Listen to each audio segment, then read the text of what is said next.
Adaptasi, jejas, dan penuaan dini. Baiklah, di sini saya akan membahas apa sih sel itu.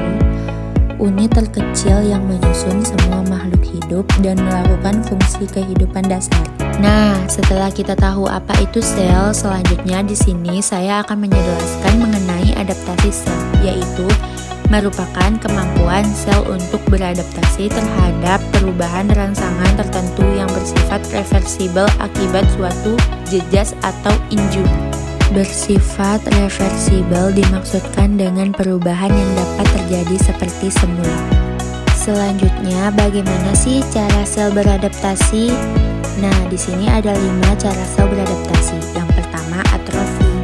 Nah, pada atrofi terjadi penurunan ukuran sel, yang dimana sel dapat mengalami penurunan fungsinya namun tidak mati.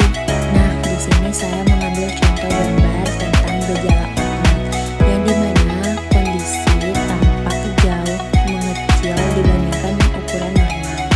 Nah, ada pula gejala atrofi otak, penurunan massa otot, anggota tubuh lebih kecil dari ukuran normal, mati rasa, kelelahan, dan kesemutan. Yang kedua, hipertrofi, yang dimana hipertrofi ini terjadi penambahan atau peningkatan ukuran sel dan penambahan ukuran organ. Dan di sini seperti pada gambar, saya mengambil contoh hipertrofi otot jantung. Ini merupakan penyakit yang menyebabkan otot jantung menebal. Otot jantung yang menebal dapat mempersulit jantung untuk memompa darah.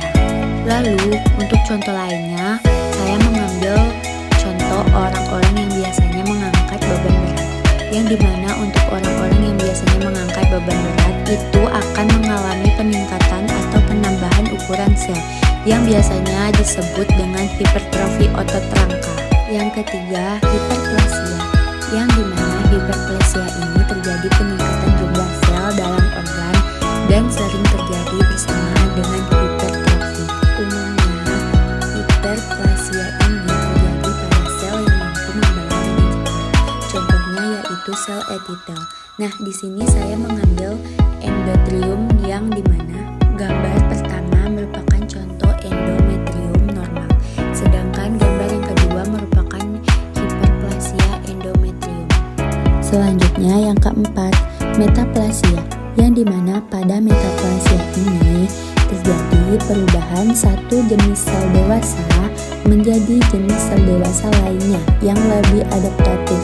Metaplasia merupakan jenis sel yang normal menjadi jenis sel yang lain, tetapi masih dalam kondisi normal.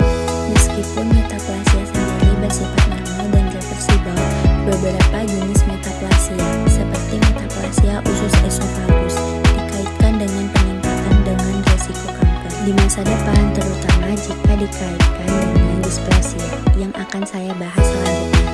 Nah, selanjutnya displasia. Apa sih displasia itu? Definisi displasia: perkembangan sel-sel abnormal dalam jaringan atau organ tubuh, namun masih belum tentu bersifat kanker. Nah, di sini saya mengambil contoh hip displasia.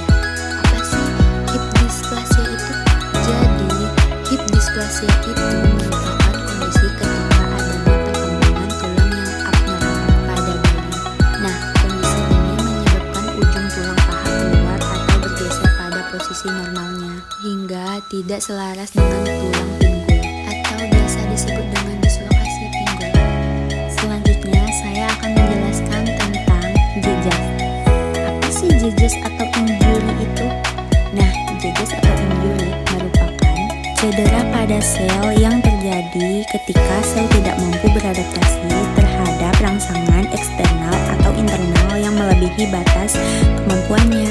Nah, respon awal sel terhadap jejas biasanya dapat diatasi atau reversibel seperti yang telah saya jelaskan sebelumnya, tetapi jika stres berlanjut dapat menyebabkan cedera irreversibel dan bahkan kematian sel. Selanjutnya, apa sih yang menyebabkan jejas atau injury pada sel itu? Yang pertama, deprivasi oksigen atau hipoksia.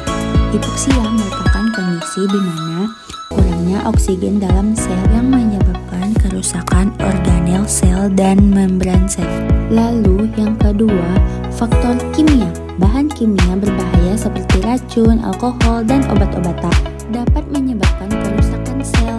Lalu yang ketiga, infeksi seperti bakteri, virus, atau parasit dapat menginfeksi sel dan menyebabkan kerusakan. Lalu yang keempat, faktor fisik. Trauma, radiasi, atau suhu ekstrim dapat menyebabkan kerusakan sel. Kerusakan sel juga terdapat nekrosis dan apoptosis. Nah, apa sih perbedaan nekrosis dan apoptosis? Perbedaan utama antara nekrosis dan apoptosis terletak pada bagaimana sel mati. Nekrosis adalah sel yang tidak disengaja akibat infeksi, trauma, atau kekurangan oksigen. Sedangkan apoptosis kematian sel yang terprogram, yang dimana sel secara aktif membunuh dirinya sendiri untuk mempertahankan fungsi tubuh. Yang terakhir, penuaan sel, yang dimana pada penuaan sel ini terjadi proses alami di mana sel-sel kehilangan kemampuan untuk membelah, tumbuh, dan berfungsi dengan baik secara permanen. Proses ini melibatkan perubahan genetik manual dan fisiologis yang menyebabkan penurunan fungsi sel. Lalu, apa sih penyebab dari penuaan sel ini? Yang pertama, kulit. Kehilangan lapisan lemak, kelenjar minyak, sehingga kulit menjadi keriput dan elastis menurun. Sensitif terhadap suhu ekstrim, deposit pigmen melayang. Yang kedua, rambut. Kehilangan pigmen dan memutih. Selanjutnya yang ketiga, kuku. Menebal karena aliran darah pada jaringan. Faktor yang mempengaruhi penuaan dini. 1. Perubahan pada DNA. Mutasi genetik dan kerusakan DNA menyebabkan sel kehilangan fungsi. 2. Penumpukan protein yang rusak. Protein yang rusak dapat mengganggu fungsi sel. 3. Kelemahan mitokondria. Kerusakan mitokondria menyebabkan penurunan energi sel.